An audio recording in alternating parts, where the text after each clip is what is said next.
أحب الوفاء بشتى الصور، أحب الوفي الأمين الأغر، فأهل الوفاء. تھوڑا حیا کے خلاف مسئلہ ہے، لیکن آج کی نئی نوجوان نسل جو ہے اس میں بہت زیادہ مبتلا ہو رہی ہے، جس کو اورل سیکس کہا جاتا ہے. اور میں نے جیسے عرض کیا کہ شرعی مسائل میں چاہیے اور اس کو بیان کرنا یہ ہماری ذمہ داری ہے. تو یہ چیز بھی انگریزی فلموں سے اور فحش فلموں سے ہماری نئی نسل میں بہت تیزی سے سرایت کر رہی ہے، اور لوگ اس بارے میں علماء سے بہت زیادہ مسائل پوچھتے ہیں، خواتین بھی پوچھتی ہیں جو اس میں مبتلا ہیں. تو اس کا بھی مسئلہ یاد رکھیں کہ اللہ تعالیٰ نے حالت حیض میں زوجہ سے ہم بستری کو حرام قرار دیا کیونکہ اس میں گندگی ہے. باپ دیکھیں کہ وہ گندگی اس درجے کی نہیں ہے جتنی اورل سیکس میں گندگی ہوتی ہے. اگر اس میں ڈسچارج ہو جائے بندہ، انسان جو ہم بستری کرنے والا ہے زوجہ سے، وہ منہ میں ڈسچارج ہو جائے، تو آپ سوچیں کہ اللہ تعالیٰ شرمگاہ کو گندگی سے بچا رہے ہیں، جس کی وجہ سے حیض کی حالت میں ہم بستری کو حرام قرار دیا. تو منہ جس سے انسان کھانا کھاتا ہے، جس سے کلمہ پڑتا ہے، اور جو انسان کے جسم میں سب سے اشرف عضو ہے، سب سے زیادہ معزز اور مکرم عضو ہے، اس میں ایسی گندگی کو ڈالنا کہاں سے جائز ہو سکتا ہے، کہاں سے حلال ہو سکتا ہے؟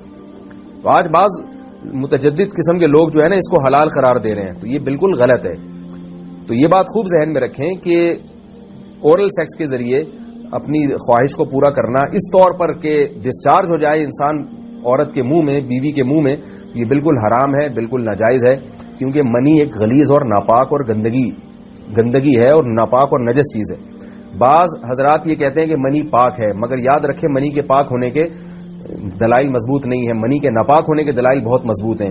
سب سے پہلی دلیل قرآن مجید میں آتا ہے الم نخلقکم من ماء مہین، ہم نے تمہیں غلیظ اور پلید پانی سے پیدا کیا ہے، ذلیل پانی سے پیدا کیا ہے. تو اس میں بھی اشارہ ہے کہ منی ناپاک چیز ہے. دوسری بات یہ کہ حدیث میں آتا ہے کہ کنت افرق المنی من ثوب رسول اللہ صلی اللہ علیہ وسلم ثم یصلی فیہ. حضرت عائشہ رضی اللہ تعالی عنہ فرماتی ہیں کہ رسول اللہ صلی اللہ علیہ وسلم کے کپڑوں پر اگر منی لگی ہوتی تھی، صحیح بخاری کی حدیث ہے، میں اس کو کھرچ کے صاف کرتی تھی، پھر آپ صلی اللہ علیہ وسلم اس میں نماز پڑھا کرتے تھے. اب بعض حضرات نے یہاں سے استدلال کیا ہے کہ منی اگر ناپاک ہوتی تو حضرت عائشہ اس کو دھوتی، کھرچ کے صاف کرنا اس کی علامت ہے کہ منی پاک ہے. لیکن یہ بات غلط ہے. اگر منی پاک ہوتی تو حضرت عائشہ کو کھرچنے کی ضرورت نہیں تھی. بات یہ ہے کہ وہ نجاست جس کا ایک باقاعدی جسم ہوتا ہے اور وہ کھرچ کے جسم سے یا کپڑوں سے الگ ہو سکتی ہے، تو اس نجاست کو پاک کرنے کا طریقہ یہ ہے کہ اس کو کھرچ دیا جائے. ناپاک تھی تبھی تو حضرت عائشہ رضی اللہ تعالی عنہ اس کو باقاعدہ کھرچ رہی ہیں اور دور کر رہی ہیں. اور گیلی منی کو یہ ثابت ہے کہ حضرت عائشہ رضی اللہ تعالی عنہ آپ صلی اللہ علیہ وسلم کے کپڑوں سے دھویا کرتی تھیں اور آپ صلی اللہ علیہ وسلم اس میں نماز پڑھا کرتے تھے. حضرت عمر رضی اللہ تعالی عنہ کے دور میں کسی شخص کو احتلام ہوا تو اس نے اپنے پورے جو ہے نا وہ کپڑے دھوئے، تو حضرت عمر نے اس کو منع کیا، فرمایا کہ اتنا کافی تھا کہ اس جگہ کو تم دھو لیتے. تو اس میں بھی حضرت عمر اس کو باقاعدہ دھونے کا حکم دے رہے ہیں. کسی بھی صحابی نے اعتراض نہیں کیا کہ یا امیر المومنین آپ ان کو دھونے کا حکم کیوں دے رہے ہیں، منی تو پاک ہے. تو منی کے جو ناپاک ہونے کے دلائل ہیں وہ بہت مضبوط ہیں. باقی اس کو جو کھرچنے کا حکم ہے وہ اس لیے کہ منی کے پاک جو اگر خشک ہو جائے تو وہ کھرچ کے بھی پاک ہو جاتی ہے، اس کو پھر دھونا ضروری نہیں ہوتا. اس کی مثال ایسے جیسے حدیث میں آتا ہے، صحابہ کرام فرماتے ہیں کہ ہمارے تلواروں میں دشمن کا خون لگا ہوتا تھا تو ہم اس کو زمین پہ اچھی طرح رگڑ کے اسی کو لٹکا کے نماز پڑھتے تھے. تو دیکھیں خون بھی ایسی چیز ہے کہ جو سوکھنے کے بعد اس کی ایک پاپڑی سی جم جاتی ہے. تو حالانکہ خون کو بھی ناپاک مانا جاتا ہے، جمہور علماء کے یہاں خون ناپاک چیز ہے، لیکن صحابی کیا کر رہے ہیں، اس کو رگڑ کے زمین پہ اور جو اس کو اچھی طرح رگڑ کے جب اس کا اثر زائل ہو گیا تو اسی کو لٹکا کے نماز پڑھ رہے ہیں. تو جیسے خون ناپاک ہونے کے باوجود رگڑنے سے پاک ہو جاتا ہے اگر کسی ایسی چیز پہ لگا ہو جو لوہے یا ایسی سخت چیز پہ، تو ایسے ہی منی اگر کپڑوں پہ لگی ہو، خشک ہو جائے تو اس کو اچھی طرح جب کھرچ دیا جائے تو وہ پاک ہو جاتی ہے. لیکن اس سے یہ ثابت نہیں ہوتا کہ منی پہلے سے ہی پاک ہے. ایک اور دلیل منی کے ناپاک ہونے کی یہ ہے کہ جو مدی ہے، ٹرانسپیرنٹ پانی جو مرد کے جسم سے نکلتا ہے، وہ اگر جسم سے نکل جائے تو وضو فرض ہو جاتا ہے، اور منی نکل جائے تو غسل فرض ہوتا ہے. اب یہ کیسی بات ہے کہ مدی کے نکلنے سے جس سے وضو فرض ہو رہا ہے وہ تو ناپاک ہے، اور منی نکلنے سے جب غسل فرض ہو رہا ہے بڑی والی طہارت، اس کو ہم پاک قرار دیں. اس لیے امام ابو حنیفہ رحمہ اللہ تعالیٰ کا مذہب منی کے بارے میں کہ یہ نجاست غلیظہ ہے، اور امام مالک کا بھی یہی مذہب ہے. یہ مذہب بہت دلائل کے لحاظ سے قوی ہے. تو اس لیے عورت کے منہ میں ڈسچارج ہونا یہ بالکل حرام ہے، ناجائز ہے، گندگی ہے، اسلام میں اس کی قطعاً اجازت نہیں ہے. اور اگر ان ائمہ کا مذہب لیا جائے جو منی کو پاک سمجھتے ہیں، اس لیے میں یہ عرض کر رہا ہوں کہ بعض حضرات نے اس پہ فتویٰ دیا ہے کہ یہ چونکہ پاک ہے لہذا اگر یعنی کوئی شخص منہ میں بھی ڈسچارج ہو جائے تو یہ بھی جائز ہے. یہ 100% غلط فتویٰ ہے، اس لیے کہ جو حضرات اس کو پاک کہتے ہیں وہ بھی اس کو خبائث میں داخل کرتے ہیں، حرام چیزوں میں داخل کرتے ہیں. اس کا کھانا یا اس کا منہ میں ڈالنا وہ بھی جائز نہیں کہتے. تو اس لحاظ سے بھی یہ ناجائز ہے اور بہت ساری بیماریوں کا ذریعہ بھی ہے. دوسرا مسئلہ یہ ہے کہ اگر کوئی ڈسچارج نہیں ہوتا اورل سیکس کے ذریعے تو اس کا شرعی حکم کیا ہے؟ تو اس کا حکم یہ ہے کہ یہ انتہائی سخت درجے کا مکروہ ہے، ناپسندیدہ عمل ہے.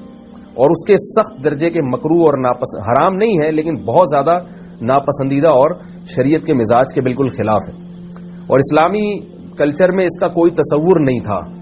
یہی وجہ ہے کہ فقہاء کرام کہ ہاں اس چیز کا تذکرہ بہت ہی محدود پیمانے پر ملتا ہے. یہ اس کی علامت ہے کہ مسلمان معاشرہ اس چیز سے بالکل بھی واقف نہیں تھا کہ یہ کیا ہوتا ہے. تو یہ چیز غیروں سے آئی ہے، غیر مسلموں سے ہمارے معاشرے میں جو ان کی موویز دیکھ دیکھ کے، فحش فلمیں دیکھ دیکھ کے نوجوانوں میں اس چیز نے سرایت کیا. ورنہ یہ انسان طبی طور پر اس عمل سے بہت زیادہ نفرت کرتا ہے. کوئی بھی شریف الطبع آدمی ذہنی طور پر اس کے لیے تیار نہیں ہوگا.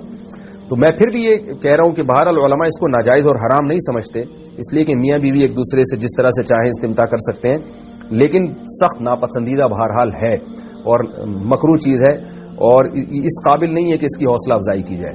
یہ اس کے بارے میں ہے کہ جب یعنی جو ہے وہ ادخال کیا جائے اس فم کے اندر، اس جو ہے مرد اس میں باقاعدہ جو ہے وہ تلذذ حاصل کرے. اگر ایسا نہ ہو بلکہ باہر سے استمتاع کیا جائے، جیسے بعض جگہ ایسا ہوتا ہے کہ کیا نام ہے عورت کو اس چیز سے گھن آتی ہے کہ وہ اپنے منہ میں اس گندگی کو لے کر جائے، تو پھر بعض شوہر زوجہ کو مجبور کرتے ہیں کسنگ وغیرہ پر، تو یہ کم درجے کی کراہت ہے. یعنی یہ بھی ناپسندیدہ تو ہے مگر یہ اس درجے کا مکروہ، اس درجے کا ناپسندیدہ نہیں ہے. دوسری بات یہ کہ یہ جو میں نے پوری ڈیٹیل بیان کی ہے یہ اس صورت میں ہے اس کے مکروہ اور ناپسندیدہ ہونا کہ عورت اس کے لیے ذہنی طور پر آمادہ ہو. یہ بات خوب یاد رکھیں، اگر عورت کو اس عمل سے گھن آتی ہے تو پھر مرد بیوی کو اس کام پر مجبور ہرگز نہیں کر سکتا، کیونکہ یہ نکاح کے جو ایگریمنٹ ہے، مقتضیات ہیں، اس کے خلاف ہے. یعنی یہ اس میں داخل نہیں ہے. عورت اپنے آپ کو ہم بستری سے تو نہیں روک سکتی، مرد جب چاہے گا بیوی سے ہم بستری کر سکتا ہے، عورت کو اجازت نہیں ہے. لیکن خاص اس عمل سے عورت مرد کو روک سکتی ہے اگر وہ ذہنی طور پر اس کے لیے آمادہ نہیں ہے. یہ تو میں نے اورل سیکس سے متعلق کچھ فقہی حکام بیان کیے ہیں. دوسری بات یہ اس کا بھی مسائل پوچھے جاتے ہیں کہ بعض مرد اپنی زوجہ کو مجبور کرتے ہیں غیر فطری طریقے سے ہم بستری کرنے پر، پچھلے راستے پر ہم بستری کرنے پر. تو یہ بات یاد رکھیں کہ ایسی صورت میں عورت پر اصل حکم یہی ہے کہ وہ ایسے مرد سے طلاق لے لے اور اس کو اپنے قریب نہ آنے دے، کیونکہ اس میں نقصان یہ ہوتا ہے کہ اگر عورت اس کام کی مرد کو اجازت دے دے تو کچھ وقت کے بعد اس کی اپنی نیچر تبدیل ہو جاتی ہے، اپنی فطرت بدل جاتی ہے اور اسے اسی غیر فطری کام میں لذت آنا شروع ہو جاتی ہے. تو اپنے آپ کو گندگی سے بچانا یہ بہت ضروری ہے. اور اگر وہ یہ سمجھتی ہے کہ طلاق کے بعد اس کے دوبارہ نکاح نہیں ہوگا، اس کی زندگی تباہ نہیں ہوگی، تو پھر سخت مجبوری میں اگر مرد اس کو دھمکیاں دیتا ہے مارنے کی یا طلاق کی، تو ایسی مجبوری میں پھر اللہ کی رحمت سے امید ہے کہ گناہ صرف مرد کے کندھوں پر ہوگا. ایک اور علمی نقطے کی بات ہمیں یہ پتہ چلتی ہے اس آیت میں کہ نساؤکم حرث لکم. اللہ تعالیٰ نے نکاح کا بنیادی مقصد حرث بتایا ہے، یعنی نسل بڑھانا. تو یہ جو فیملی پلاننگ والے آج جس دعوت کو لے کے چل رہے ہیں کہ بچے دو ہی اچھے، یہ جو پوری دنیا میں ایک تحریک چل رہی ہے، یہ قرآن و سنت کے 100% خلاف ہے. قرآن کے واضح نصوص اور احادیث تو اس بارے میں بہت ہی تفصیل سے ہیں. میری جو کتاب ہے ایک سے زائد شادیوں کی ضرورت کیوں، اس میں تقریباً 50 صفحے میں نے صرف اسی پر لکھے ہیں کہ اسلام نسل بڑھانے پر بہت زیادہ حریص ہے. اسلام چاہتا ہے کہ مسلمانوں کی نسل بڑھے، اور اس پر جو لوگوں کے اعتراض ہوتے ہیں کہ رزق کی تنگی ہوگی، تربیت نہیں ہو سکے گی، اس تحریر میں ان تمام باتوں کے جوابات ہیں. تو وہ تحریر پڑھی جا سکتی ہے. چونکہ یہاں اس تفسیر میں اتنا زیادہ وقت نہیں ہے کہ میں اس 50 صفحوں کی تحریر کا خلاصہ آپ کے سامنے بیان کروں، اس خلاصے میں بھی اچھا خاصا وقت لگ جائے گا. تو یہ جو باتیں کی جاتی ہیں کہ رزق کم پڑ جائے گا اور جو ہے وہ لوگ بھوکے مرنا شروع ہو جائیں گے اگر نسل بڑھے گی، یا بعض دفعہ یہ کہا جاتا ہے بچوں کی صحیح طرح سے تربیت نہیں ہو سکے گی، یہ سب غلط باتیں ہیں. یہ اس کو کہتے ہیں نقطہ بعد الوقوع، کہ ایک کام الٹا پہلے ہم نے کر لیا ہے، اب اس غلط کام کو صحیح کرنے کے لیے ہم بہانے تلاش کر رہے ہیں. تو تو یہ نسل مسلمانوں میں جو کم ہوئی ہے اس لیے نہیں ہوئی ہے کہ بچوں کی تربیت نہیں ہو رہی تھی، بلکہ یہ میڈیا کے ذریعے جو پروپیگنڈا ہوا ہے اس پروپیگنڈے سے متاثر ہو کر 2 بچوں والی پالیسی پر لوگ آ رہے ہیں۔ اب جب آ رہے ہیں تو اس کے پھر جو ہے نا وہ اس کو صحیح کرنے کے، اپنے غلط کام کو صحیح کرنے کے لیے بہانے تلاش کیے جا رہے ہیں کہ بھئی تربیت نہیں ہو سکتی یا اس آمدن میں ہم گزارا نہیں کر سکتے۔ تو یہ سارے دلائل کا جواب آپ کو میری انشاءاللہ اس تحریر میں ملے گا۔ بہرحال ہم چونکہ مسلمان ہیں، قرآن کو مانتے ہیں، سارے دلائل ایک طرف اور قرآن و سنت ایک طرف، جب اللہ تعالیٰ نے ہمیں بتا دیا کہ نساؤکم حرث لکم، عورت کا بنیادی مقصد دیگر جیسے بہت سارے مقاصد ہیں، ان میں ایک بہت بڑا مقصد کیا ہے کہ وہ نسل بڑھانے کا ذریعہ بنتی ہے، تو اس سے ہم بستری بھی اسی نیت سے ہونی چاہیے کہ تمہارے ہاں اولاد پیدا ہو، نہ یہ کہ اس نیت سے ہو کہ اولاد کو تم روکو۔ باقی اولاد روکنے کے فقہی حکام کیا ہیں، کن صورتوں میں وقتی ضرورت کے پیش نظر اولاد آپ روک سکتے ہیں، وہ ضرورت پڑنے پر آپ علماء سے پوچھ سکتے ہیں، وہ کتابوں میں لکھے